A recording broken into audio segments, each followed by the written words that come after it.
when I went to Hong Kong to lead the development efforts for Marriott. And I had been offered a couple times uh, over the previous years. And this was in about 1989, 1990, when Marriott came to me. Marriott had thought about opening up a development office in the Asia Pacific.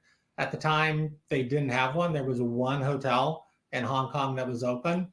And Marriott asked me if I would move to Hong Kong to open up the real estate development office for the Asia Pacific region. And so, when you think back about the time, Marriott was not in great financial shape at that point in time. They'd overextended on real estate, had bought a lot of real estate and owned a lot of real estate, and was not able to syndicate it out because of what happened in the market. And I was moving halfway around the world. And basically what I told people was Marriott gave me a one-way ticket to Hong Kong and said, go figure it out. And so there's two things, or a couple things about that I would say. First of all, I had a very supportive spouse.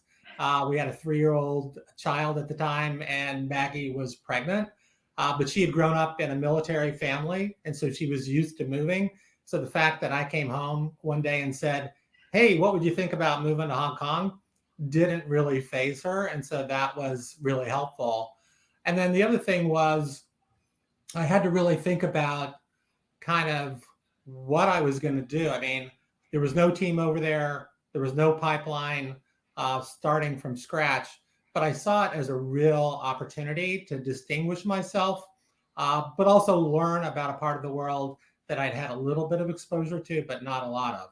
So I think a couple things that I would take away from that and maybe share with people who are listening to the video is you kind of have to think about how do you distinguish yourself in an organization.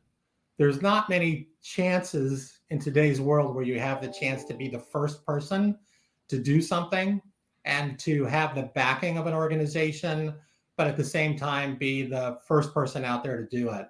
And so that was the opportunity that I had there. Was I had the resources of Marriott, but for the most part, I had to figure it out kind of on my own. There was no training program. There was no manual about how to go do it.